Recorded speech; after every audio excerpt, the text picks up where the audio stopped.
Hey basketball guys, we have news. Let's go to more news from the Golden State Warriors, but before that, don't forget to subscribe to the channel and leave your like.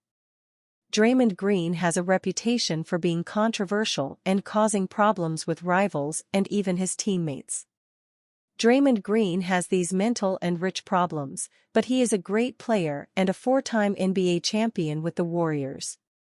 Furthermore, Draymond Green has value in the league, as he is one of the best defenders and has already received a $1 million offer to leave the Warriors. The Memphis Grizzlies made a big money offer to sign Draymond Green. Draymond Green turned down a significantly more sizable offer from Memphis to stay with Steph. The Golden State Warriors lost an iconic member of the franchise this past offseason when Klay Thompson left in free agency to sign with the Dallas Mavericks.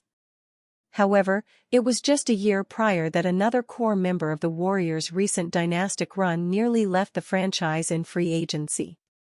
When forward Draymond Green was a free agent following the 2022-23 season, Green strongly considered signing with the Memphis Grizzlies. During a recent appearance on the Warner podcast, hosted by San Francisco 49ers linebacker Fred Warner, Green revealed the specific deal he turned down from Memphis. "On the table I had from Memphis 3 for $105 million, Green said. "I only signed 4 for $100 million with the Warriors. You know what I'm saying? It was a big money difference. No state taxes in Tennessee." Assuming Green is accurately recalling the details, he forgoed a significant chunk of change to return to Golden State. While he received a longer-term contract with the Warriors, he would have made more than $32.6 million more in Memphis during his contract. Then, he would have returned to free agency. Green is only in his second season under his deal, but does seem in good position to secure another 8-figure payday in a couple off-seasons. Draymond Green says Klay Thompson ghosted Stephen Curry. Power forward Draymond Green recently said that shooting guard Klay Thompson ghosted fellow point guard Stephen Curry before Tuesday's Dallas Mavericks Golden State Warriors game at the Chase Center in San Francisco, California.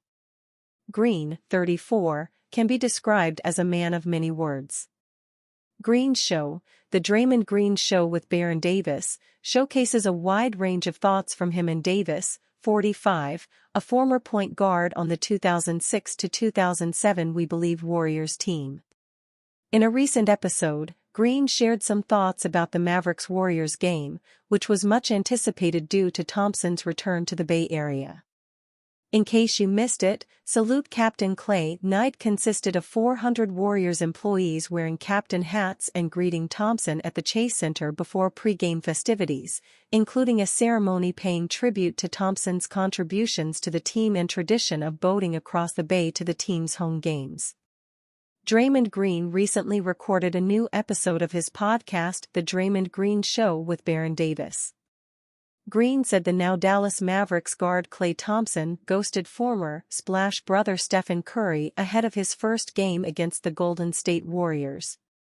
Ghosting is a term referring to the abrupt cutting off of someone without giving that person any warning or explanation for doing so. Green added that Curry got pissed when he had a text conversation with Thompson and got left unread.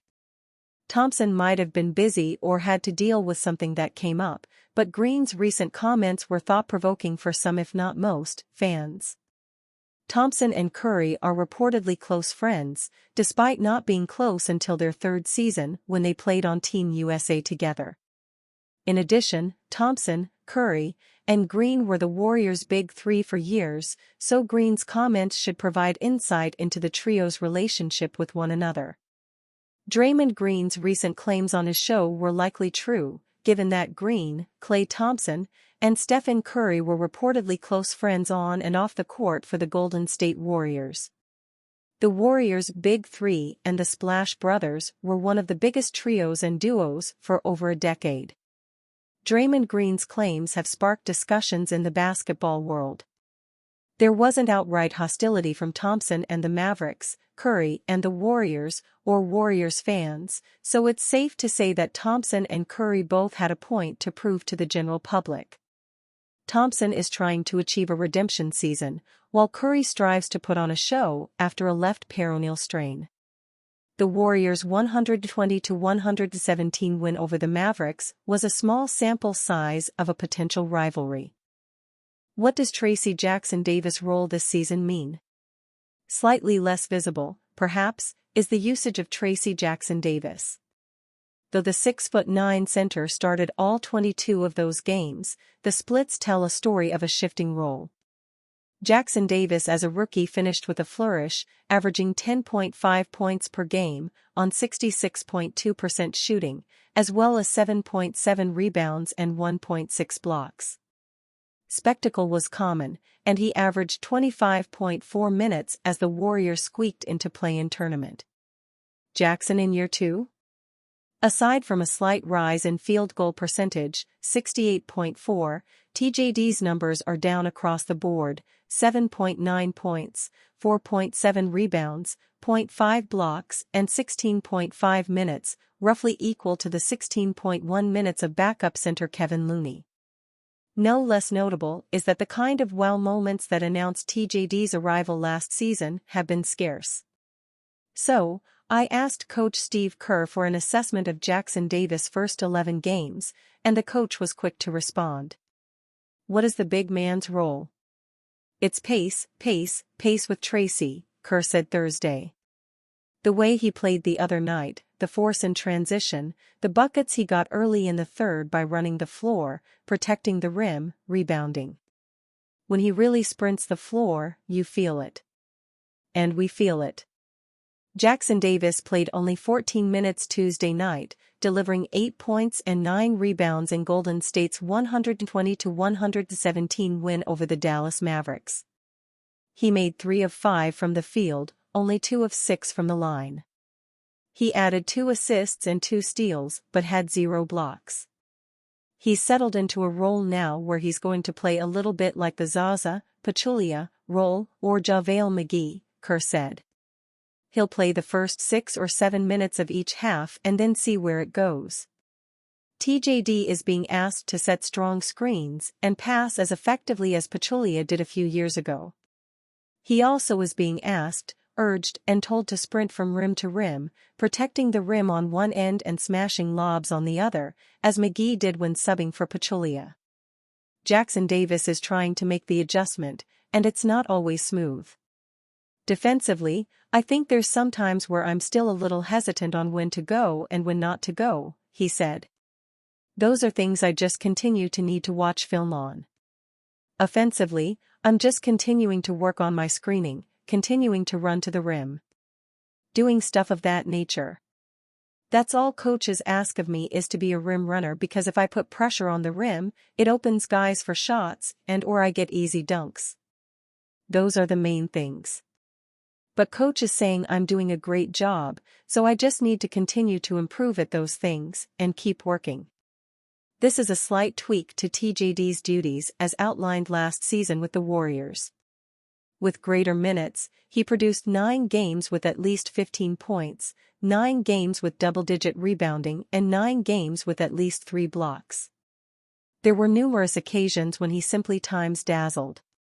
Last year, that was kind of my specialty, really, Jackson-Davis said. I would come in and be an energy guy. With the rotation expanded to unprecedented levels this season, Jackson-Davis is spending less time on the floor and still is seeking his comfort zone. Though his role is slightly different than last season, it's appreciably altered from his role as a 4-year starter at Indiana University, where the offense generally ran through him on the block. Which I still do here, Jackson-Davis said. We'll do split action plays, sometimes, and I'll try to make a read or take my guy off the dribble if I need to. But in college, it was very one-dimensional in the sense that the ball went through me, and I had to do stuff of that nature. Being here is a lot different. And I actually like it a lot more because I feel like I get to play more freely, getting lobs, getting dunks and stuff of that nature. Jackson Davis still leads the team in dunks with 26, more than twice the total of second-place Jonathan Kuminga. TJD's 3.5 rebounds per minute is second behind Kevin Looney, who is grabbing one every 1.9 minutes. Though Jackson Davis as the starter, he's only the first of Golden State's three-center rotation. With the team playing well, he'll continue to share with Draymond Green and Looney. We may play Loon. We may go small with Draymond, Kerr said, referring to options beyond Jackson Davis opening the first and third quarters. Those might be the only 12 to 14 minutes he gets.